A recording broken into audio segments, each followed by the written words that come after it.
ప్రారంభంలో ఇంతకు ముందు వైసీపీ వాళ్ళు చంద్రబాబు డైరెక్షన్ లో పవన్ కళ్యాణ్ యాక్ట్ చేస్తారు అని చెప్పి అప్పుడు అంటే ఇప్పుడు పొన్నం ప్రభాకర్ ఏమో బీజేపీ డైరెక్షన్ అంటే సింపుల్. ఇక్కడ రెండు రకాలండి. ఇప్పుడు ఈ వివాదం అయిన తర్వాత కాంగ్రెస్ ఏం ఫీల్ అవుతుందంటే మేము వెనకబడిపోయాము ఈ వివాదంలో, కొంత తెలంగాణ వాదులు రెస్పాండ్ అవుతున్నారు, అధికార కాంగ్రెస్ పార్టీ ఏమి రెస్పాండ్ అవ్వట్లేదు.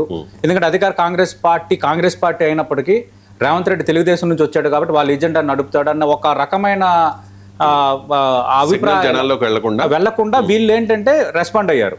రెండోది, మోడీ ఎప్పుడైతే ఇక్కడ పవన్ కళ్యాణ్ కలవటం, ఇక్కడ చంద్రబాబును కలవటం అనేది నేను ప్రారంభంలో మీకు ప్రస్తావించినట్టు గ్రేటర్ హైదరాబాద్ ఎలక్షన్స్ లో ఈక్వేషన్ ఏమైనా ప్లే చేయబోతున్నారా, అది ఏం జరగబోతుంది అనేది ఒక రకమైన సంశయం వాళ్ళలో ఉంది. అందుకే పదే ఇప్పుడు కాంగ్రెస్ పొన్నం ప్రభాకర్ ఏమంటున్నారు, బీజేపీ డైరెక్షన్ లో పవన్ కళ్యాణ్ చేస్తున్నాడని. మీరు అన్నట్టు గతంలో ఏమన్నారు, చంద్రబాబు డైరెక్షన్ లో వైసీపీ ఇక్కడ కామెంట్ చేస్తుంది.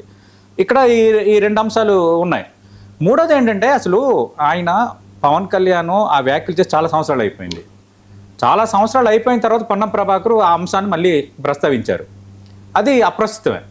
రెండోది ఏంటంటే కాంగ్రెస్ పార్టీ వెనకబడిపోతుంది అనేది వాళ్ళు కాంగ్రెస్ పార్టీ పరంగా అనుకున్నట్టున్నారు. ఆ నేపథ్యంలో ఈ వివాదాల ముందు మీ కాంగ్రెస్ పార్టీ రెస్పాండ్ కాలే, 1 by 1 రెస్పాండ్ అవుతున్నారు. ఈరోజు ప్రొఫెసర్ కోదండరామ్ రెస్పాండ్ అయ్యారు.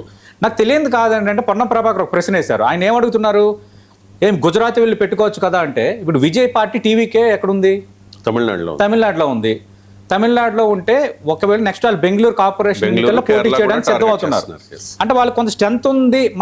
మనం పోటీ చేస్తే మనకి ఏదైనా కొంత సీట్లు రాకపోయినా మన ఉనికి చాటుకోవచ్చు, మన పెర్ఫార్మెన్స్ ఉండొచ్చు, కొంత పర్సెంటేజ్ ఆఫ్ ఓటు పెరగచ్చు అన్న అంచనా టీవీకే ఉంది. అలాంటి టీవీకే పార్టీ బెంగళూరులో పెట్టుకోకూడదు అని మనం ఎలా అనగలం? అలాగే ఇక్కడ జనసేన పార్టీ ఇక్కడ ఒక మీటింగ్ పెట్టుకోకూడదని దాన్ని మనం ప్రశ్నించజాలం.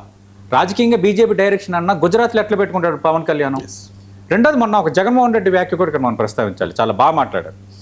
టీవీకే పార్టీకి సంబంధించి జగన్మోహన్ రెడ్డి విజయ్ మీ ఇద్దరు కలవటం అనేది కొంత అక్కడ బలంగా పనిచేసింది అన్న అంశాన్ని మీడియా ముందు ప్రస్తావిస్తే మాజీ ముఖ్యమంత్రి జగన్మోహన్ రెడ్డి ఆ విషయంలో చాలా హుందాగా మాట్లాడారు. ఆయన ఏమన్నాడు, పలుకుబడి తమిళనాడులో విజయ్కి ఉంటుంది కానీ నాకు ఎట్లా ఉంటుంది అని అన్నాడు.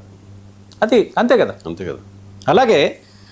అలానే ఇప్పుడు తెలుగు రాష్ట్రాల నుంచి వెళ్ళిన పార్టీలు, తెలుగు రాష్ట్రాలతో సంబంధం ఉన్న పార్టీలు, తెలుగుదేశం పార్టీ ఇక్కడ రాష్ట్ర అధ్యక్షుడు ఉన్నాడు కదా, అలాగే షర్మిల ఇక్కడ అధ్యక్షురాలుగా చేసి ఇప్పుడు అక్కడ కాంగ్రెస్ పార్టీ అధ్యక్షురాలుగా ఉంది. అంటే జనసేన పార్టీ ఇక్కడ మీటింగ్ పెట్టుకోకూడదని ఏమీ లేదు, పెట్టుకోవచ్చు. కానీ అది రీజన్ కాదు. నేను అదే చెప్తున్నా. అంటే ఇక్కడ సభ పెట్టుకోవటం అనేది రీజన్ కాదు. ఈ మధ్యకాలంలో జరిగిన పరిణామాలు, త్వరలో రాబోతున్న గ్రేటర్ హైదరాబాద్ ఎలక్షన్స్ నేపథ్యంలో ఈ పవన్ ఇష్యూ అనేది ఒక బిగ్ ఎజెండాగా రాబోతుంది. రెండోది, పవన్ కళ్యాణ్ని భారతీయ జనతా పార్టీ ప్లే చేయబోతుంది అన్నది ఒక రెండో అంశం, పొలిటికల్ అంశం.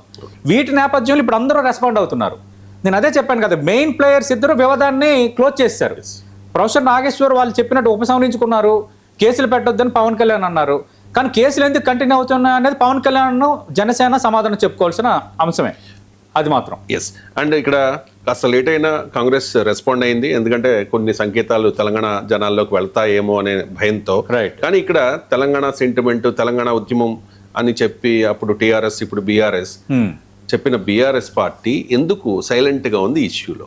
అంటే ఇక్కడ బీఆర్ఎస్ పార్టీ సైలెంట్ గా ఉండడానికి కొన్ని కారణాలు కూడా ఉన్నాయి. అంటే బీఆర్ఎస్ పార్టీ ఏంటంటే ఇప్పుడు కొంత బీఆర్ఎస్ పార్టీ ఇస్ గ్రోయింగ్. అంటే ఏంటంటే అంటారు కదా బౌన్స్ బ్యాక్ అని, కొంత వాళ్ళకి రిజల్ట్స్ కానీ అవన్నీ కొంత వాళ్ళకి పాజిటివ్గా ఉన్నాయి. అంటే కాంగ్రెస్ పార్టీ ప్రభుత్వం వచ్చి దాదాపు 3 ఏళ్ళు కావస్తున్న వాతావరణం క్రియేట్ అయిన నేపథ్యంలో కొంత ప్రజా వ్యతిరేకత మా వైపు అనుకూలతగా మారుతుంది అన్న ఒక అంచనాలో బీఆర్ఎస్ పార్టీ ఉంది. కొంచెం వాళ్ళకి చిన్న ఊపు వచ్చింది, అంటే కొంత శ్వాస పీల్చుకునే వాతావరణం క్రియేట్ అయింది. మీకు అందుకే కాంగ్రెస్ పార్టీ నచ్చకపోతే మెజారిటీ పబ్లిక్ అంటే కొన్ని ఆస్పెక్ట్స్ మనం ఓపెన్గా పొలిటికల్ అనాలిసిస్ మాట్లాడుకోవాలి. బీఆర్ఎస్ను ఒక ఆల్టర్నేటివ్గా చూస్తున్నారనేది కొన్ని ఫలితాల ద్వారా మనకు అర్థమవుతుంది. ఎక్కడ ఎన్నికలు జరిగిన 2వ స్థానంలో బీఆర్ఎస్ పార్టీ ఉంటుంది. మూడోది, ఎవరైనా పార్టీ మారితే కాంగ్రెస్ అధికార పార్టీ నుంచి కానీ భారతీయ